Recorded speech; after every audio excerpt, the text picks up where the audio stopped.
Mr. President, I rise to speak on Senate Bill 474, the Protecting Students from Sexual and Violent Predators Act. Mr. President, this is a bipartisan bill. It's a bill that I introduced with Senator Joe Manchin last Congress, and we've recently reintroduced this bill. We also intend to offer this bill as an amendment to the Justice for Victims of Trafficking Act that the senator from South Dakota was just discussing. This is a bill that provides some crucial protections to our children. I am proud to be a co-sponsor of this underlying bill. I am confident it's going to pass, and I certainly hope it'll pass with our amendment. The amendment, this bipartisan amendment that I'll be introducing, the Protecting Students Act, amends the underlying bill to protect even more children. That's what it does. Provides specific protections against convicted child molesters from infiltrating our schools. Now, let me just say right up front, Mr. President, I fully recognize that the vast majority of school employees would never consider sexually abusing or violently abusing the children in their care. We all understand that. But we also understand that there are pedophiles in this country, and they seek out vulnerable children. That's what they do. And they know that the kids are concentrated in schools with no parents around. And that's what we've got to protect these kids against. So I've been fighting for this for over a year now, together with Senator Manchin and others. And I'm not going to stop fighting until we get this done. I've got three very personal reasons that this fight is one that I've taken on and I'm going to continue with. And the personal reasons are my own kids. They're 14, they're 13, and almost 5 years old. And I need to know, just as every parent needs to know, when you put your child on a school bus, that that child is going somewhere where they're going to be safe. They're going to be protected. And they are not going to be the victims. They are not going to fall prey to some of the very people who are supposed to be looking after them. Well, unfortunately, for too many kids, that's just not true today. As a story of one particular child that inspired this legislation, it's a child named Jeremy Bell, and the story begins in Delaware County, Pennsylvania. One of the school teachers molested several boys and raped one. Prosecutors decided they just didn't have enough evidence to bring a case against this monster. The school knew what was going on, so they decided to dismiss the teacher for sexually abusing his students. But then, appallingly, the school decided to make sure that he went off and became someone else's problem. They wrote a letter of recommendation. Well, this teacher took that letter of recommendation and brought it to the school he applied to work at in West Virginia, got hired, and over time became the principal. Well, these kinds of pedophiles, they don't change their ways, and he didn't change his ways in West Virginia. He continued to prey on kids. Eventually, he raped and then murdered a 12-year-old boy named Jeremy Bell. Well, justice eventually caught up with the killer, and he's now serving a life sentence for that murder. But for little Jeremy Bell, that justice came too late. And sadly, Jeremy Bell is not alone.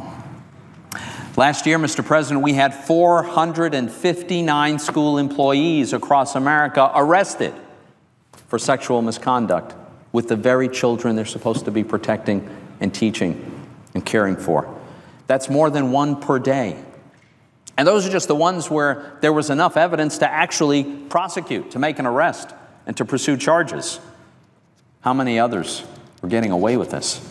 And frankly, 2015 is not off to a much better start. So far, we're 69 days into the new year, and there have already been 82 school employees arrested across the country for sexual misconduct with the children in their care.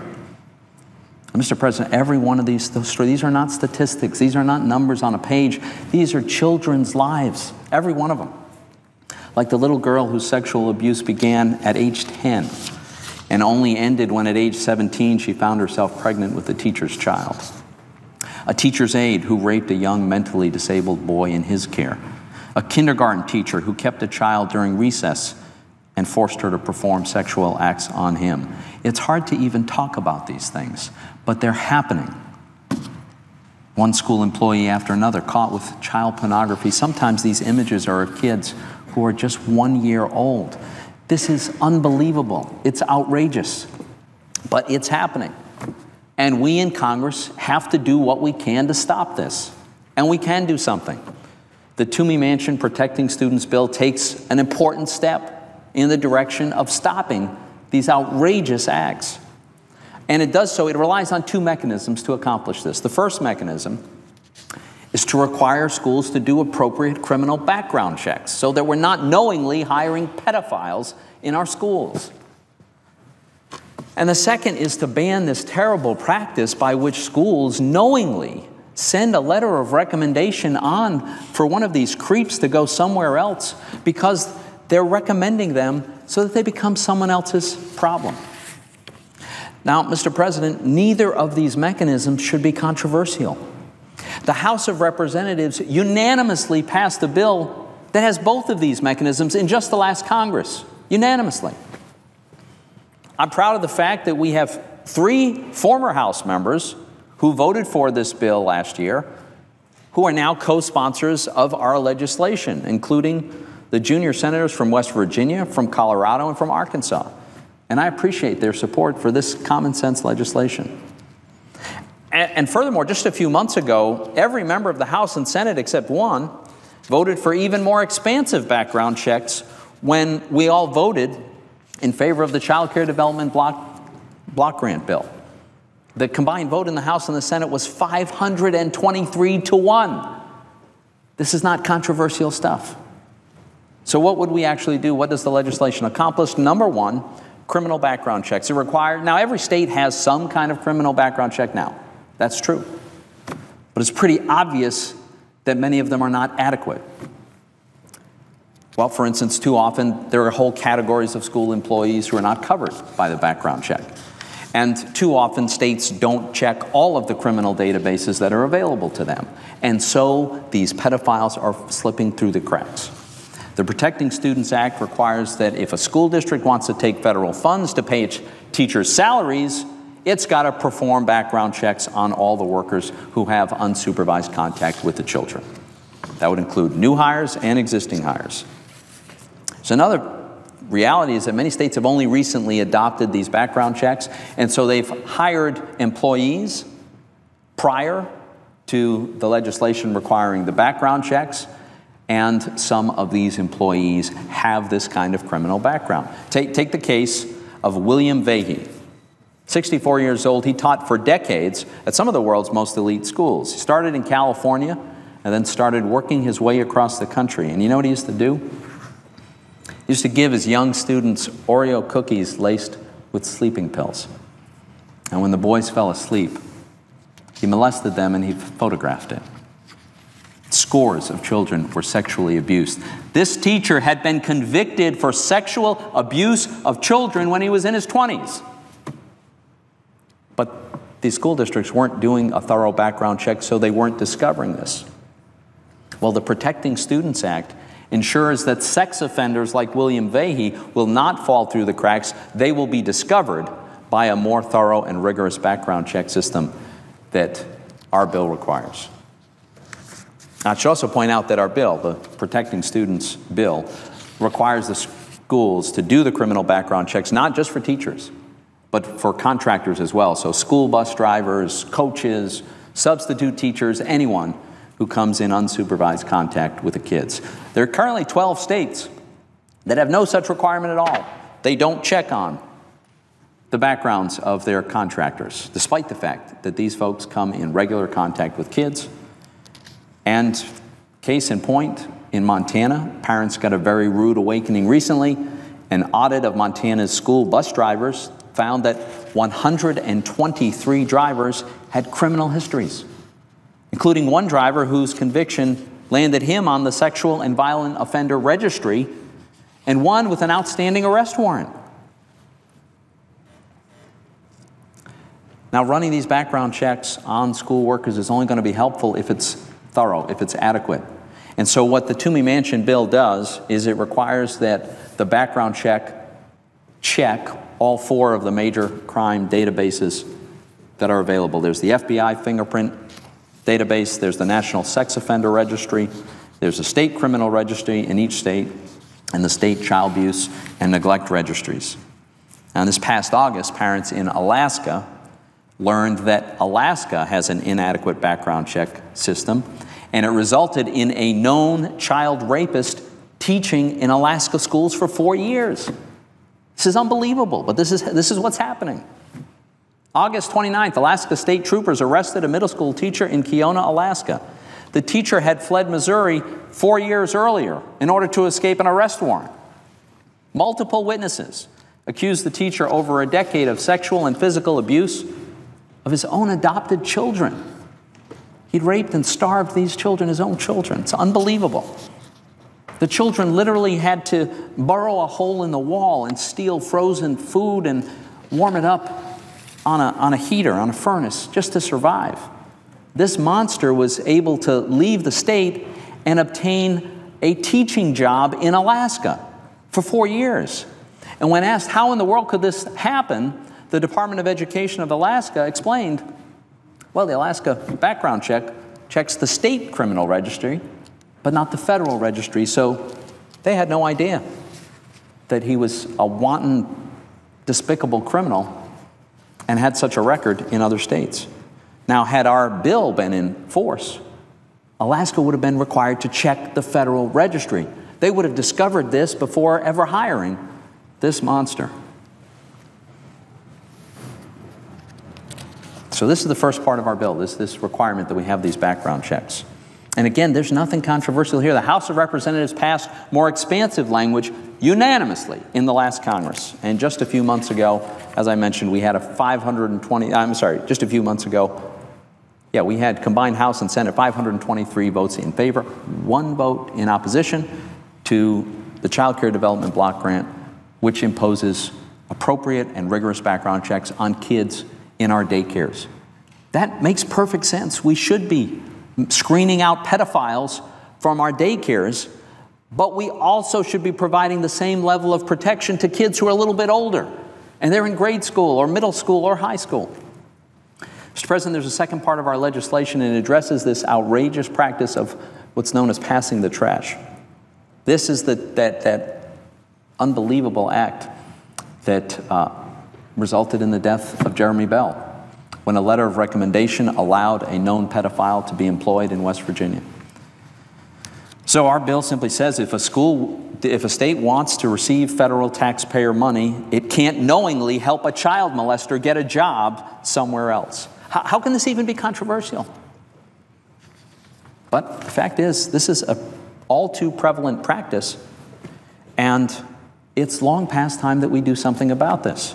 2 weeks ago, WUSA News 9 reported some shocking news on the public school system of Montgomery County, Maryland. Since 2011, 21 Montgomery County public school employees or contract workers have been investigated for child sex abuse or exploitation. The news station learned that the Montgomery County public school system, quote, keeps a confidential database of personnel who demonstrate inappropriate or suspicious behavior towards children. They've got this watch list of suspected abusers who are working in area schools.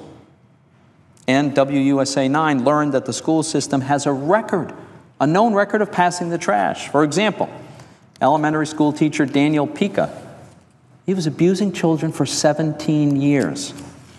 The school system knew about it. And what did they do?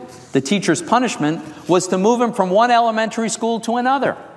Again and again and again. 17 years of passing a known child molester from one school to another. How many kids did he victimize? This has to stop, Mr. President. It's long overdue that we do something about this. And there's a way that we can. We can make it illegal to knowingly recommend a pedophile for employment somewhere else, and that's what our bill does. Another example. Recently, Las Vegas, Nevada, kindergarten teacher arrested for kidnapping a 16-year-old girl and infecting her with a sexually transmitted disease. This same teacher had molested 6 children, all 4th and 5th graders, several years before, but he did it in the Los Angeles school district. Well, the Los Angeles school district knew about the allegations. In 2009, the school district recommended settling a lawsuit that alleged that the teacher had molested these children. The Nevada school district specifically asked, have there been any criminal concerns regarding this teacher? The Los Angeles school district didn't only hide the truth, they provided 3 letters of recommendation, 3 references for this teacher. Now, for those people who say, well, you know, the states can fix this problem all on their own, well, I want to ask you, what could Nevada do to protect themselves from what teachers or school districts are doing in Los Angeles? What could West Virginia have done about a Pennsylvania school district that sent a teacher across the state line with a letter of recommendation? There is nothing one state can do to bind another state.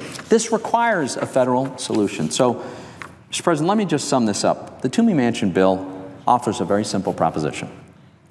If a school district wants to use federal tax dollars to hire school employees, it has to make sure that they're not hiring pedophiles in the process. I think that's pretty reasonable.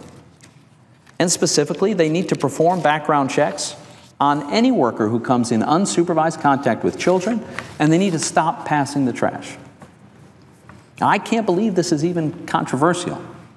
There's nobody that can stand here and say that protections against child sex predators are not urgently needed, not in light of the daily revelations we're discovering. And again, this legislation has overwhelming bipartisan support. Passed the House unanimously. How many bills pass the House unanimously these days? But this did. And every member of the House and Senate, except one, voted for even more extensive background checks to protect our youngest kids in child care. Can't we provide the same protection to slightly older kids? And the legislation's been endorsed by just innumerable child advocate and law enforcement groups, including the National Children's Alliance, which accredits and represents the nation's 777 child advocacy centers. And yet, I'm afraid we're probably going to have some opposition voiced about this legislation when we offer the amendment. Mr. President, let me be clear. First, we're not imposing a mandate on the states. We don't have the legal authority to do that. What we're simply saying is, if you want to take federal funds, you need to protect children from violent and sexual predators. And if you don't want to take those measures, then you can choose not to take federal funds. And if a state has no interest in having a rigorous system for protecting kids, well, that's their decision. But we don't have to send federal tax dollars to pay the salaries of pedophiles.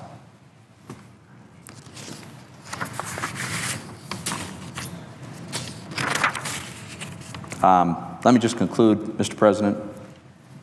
This is a common sense bill. It's long overdue. It has very broad bipartisan support. It passed the House unanimously. And as I said, in this body, all but one member voted for an even more expansive background check.